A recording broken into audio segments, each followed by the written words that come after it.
you want to live stream skiing? Oh, hell yeah, dude. I'll tell you right now how to do that. All right. So there's a few things that you're going to need to do. First of all, are you going to try and set it up like I have it, where I have these notification things up on the window? Because that's a lot more complicated to set up if you're going to do IRL. But if you just want to do IRL, like, I could show you my gear. So GoPro Max, it's going to be very difficult to do GoPro Max. Like, if you want to do 360 video, you're going to have to spend a lot of money on modems.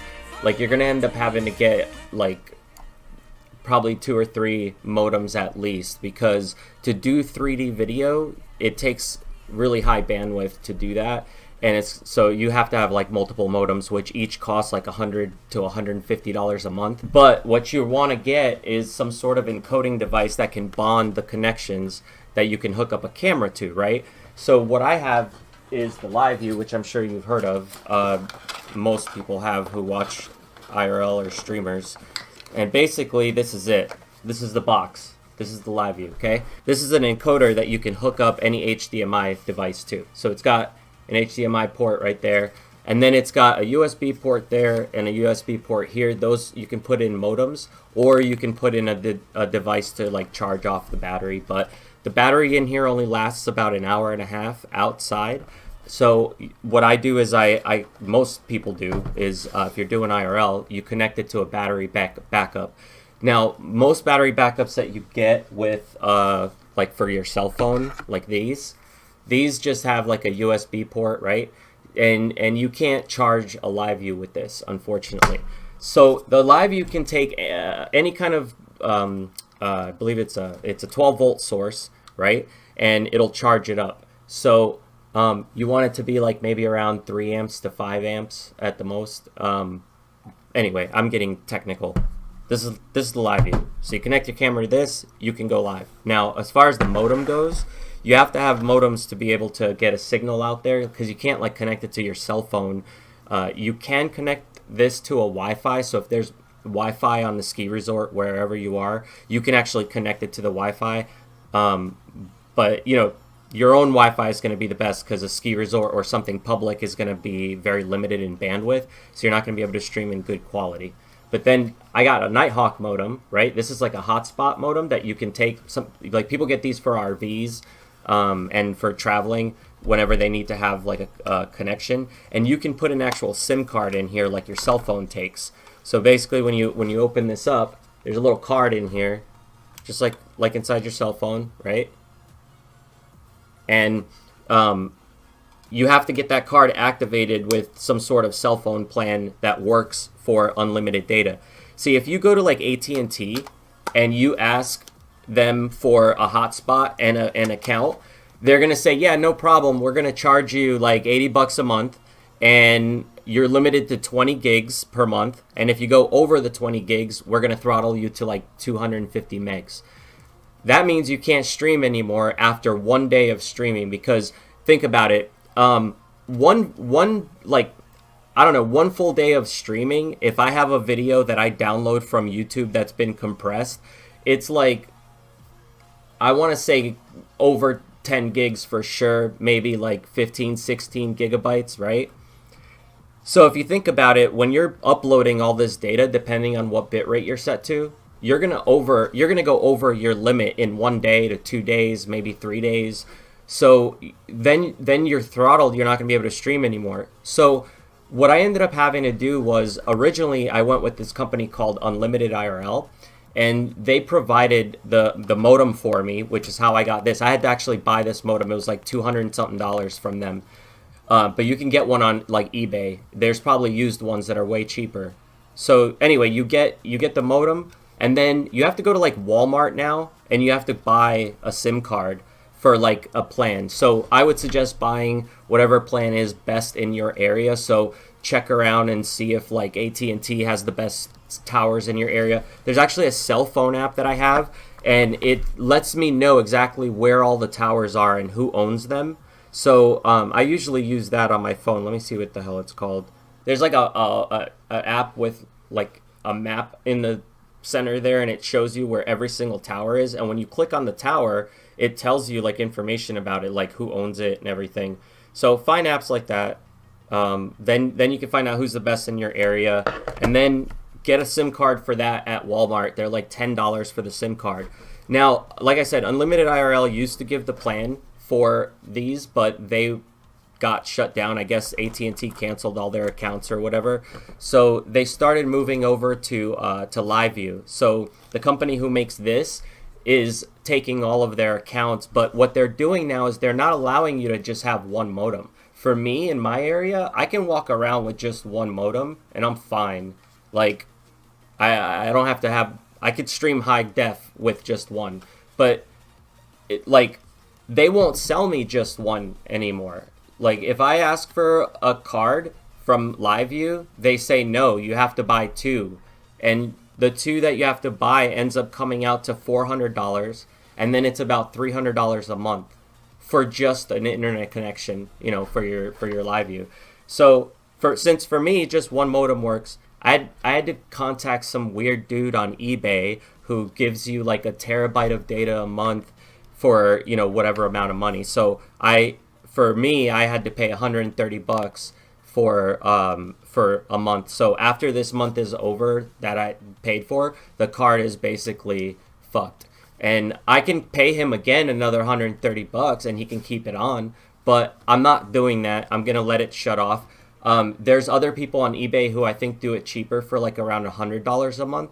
So yeah, it's expensive, but you're getting to stream high def quality out. And if you're doing TTS and getting donations, it might pay for itself.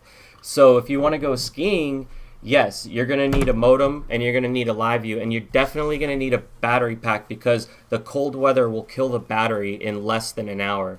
So let's say you have an hour and a half normally in normal weather outside, like your battery's going to be down to like a half hour to maybe an hour, if you're in a cold weather. And this thing too, you need to also have like if it starts dying too quick, if you're skiing and stuff, I would suggest getting one of those like warmer packs just to keep it warm so it doesn't like drain it as quick. Anyway, this battery pack is different from this one with the cell phones because this one has a 12 volt out. And it also has a 24 volt out, or sorry, a 20 volt out. So I put a piece of tape over my 20 volt out because I don't want to fry the board by plugging it in by accident to the wrong hole. I always thought wrong hole was an opinion, but that's another story. For me, I connect to the Nighthawk directly through the Ethernet port because it's also got that. And of course, Ethernet's always going to be faster than Wi-Fi. So I keep these together. I put Velcro on it so I could just Velcro it on top and then keep it in the bag together. And I just, you know, have this mess of wires in here that it all connects to. But basically what you want to do is just connect the modem to the liveU and then your camera to the liveU using the HDMI port, and that's it. Then you got to go online and you got to set up like, you know, your stream keys and all that stuff, and then you can go live. There's a lot of problems with the liveU too. The connections are really finicky, so if you're going to be skiing and going to like resorts and stuff like that, you got to be careful because if you're bouncing around a lot, you're going to get the Zozo screen with the green and the purple and the stuff that looks like you're on acid. I'm sure you've seen that before if you've watched other streamers that use this. So one of the things I got to solve that problem, like if I'm, because I hike a lot with my dog, so my bag's constantly like bouncing around and stuff. And it's just like a adapter for the HDMI that has, you know, an angle on it. So when I put this on here, it keeps it from sticking out completely like a regular HDMI, which is just basically like, you know, like that. And then it's constantly pulling on it, whatever. And I've had problems where I had a liveU where the HDMI port actually came loose. So I got this thing to help out. But these are finicky too, you know, because then you've got an extra piece of hardware that could have a problem. Like if this wire starts to go, you're going to start having problems. You know what I mean? So the liveU is really finicky, but it's like, is it worth it to get the better quality footage? For me, I think it is. That's why I do it, but it's expensive and it fucking sucks. But eventually the plan is I am going to put this thing on a drone and I want to fly it with, you know, the good camera live, so you guys can watch it. But there's a few problems that I have to solve before I can make that happen. So the thing is, I can take the liveU out of the case too to make it lighter. It's kind of cool. I've done it already once before, but the drone that I was flying it on wasn't powerful enough to hold it up properly, so I didn't want to, chance having like $1,000 worth of gear fall out of the sky. So I figured, let me just get all this other stuff working first, and we'll go one step at a time. Rubber bands look like they help for what? For like the cables and the wires on them. There's a couple other things too. Like if you're live streaming from the liveU, you don't get the ability to put your notification stuff up in your events like I have up here. It doesn't let you do that because you have to run it through like a server to have that come up. It's a pain in the butt, and I want to do a video on setting that up, but I don't even know where to start. I guess a good place is I could take clips from this live stream and show people, the liveU in general, how it all works, what I just explained, and then go from there and show you the other stuff. Because I mean, it's really finicky, and you guys see sometimes I have to close out Streamlabs and reopen it just to get my camera to come back up. But I also have like so many things running through it. I mean, I don't know if this will, see, I got that camera hooked up through an HDMI switcher with my main camera, and then I've got the USB one in there. So it's just, it can get finicky once you start adding all this stuff. And then on top of it, I add in all the stuff for the lights so you guys can control it through chat. So we'll put that on. You guys will see what I'm talking about. Any notification that comes up, it changes the lights in my room and makes a strobe go off in the background and stuff. So, it's like, it's a lot that I put to work together. So there's definitely going to be issues. And I just kind of have been learning how to work through each one of them. And I want to show that to people because it's the same thing with like cell phone streaming. If you want to put Streamlabs or now everybody's using Prism, I guess, because Streamlabs has been so finicky that, it's okay, whatever. I'm just trying to load it here on my phone. But like if you put Streamlabs on and you try to stream from there, you have to know like, there you guys go. In settings, there's an area here where it's your broadcast options, and you have to choose like your output resolution, expected frame rate, max video bit rate. This is a really important setting that most people get wrong when they're live streaming on their cell phone. And it has like, if you learn how to do this correctly, whether you use the liveU or a cell phone or you're streaming from a computer, you can get like really high def bit rate and everything like you see on this camera. But you have to do a couple tests first. Like what I do is I find out how fast is my internet at the moment. So I run a speed test, and then you can find out like if let's say I'm getting like 12 megs up, right? Upload speed. Then, because that's what's important for your live stream, you have to have a good upload speed. Then let's say you got 12, right? Then that if you stream at like let's say 8,000 bit rate, you might have some problems because your computer's going to be using some of that bandwidth plus your stream. There you go, Alex. I'm glad I took that FBI one off for now, because that thing is loud. It used to always make me jump. The FBI open up one that I used to have for the isolation room. What I was saying about the cell phone thing is I do a speed test. Let's say I got a 12 meg upload speed. Then I know that I don't want to go beyond that when it comes to bit rate. So a lot of people, when they do check their internet speeds when they're out in public, though, they're not going to get 12. 12 is like a home landline, cabled internet speed for the most part. But when you're out and you're just trying to stream on your cell phone with like a data plan, connecting to a tower, then you can maybe get away with doing like 3,500 bit rate at the most, because normally you don't have more than 6 megs up. And I guess, again, just getting technical with that shit, but what I've kind of figured is always try to stay below half of whatever your bandwidth is limit is. So if you've got 6, stay below 3 and you'll be fine. So like 2,500 at 1080p or at 720 would work.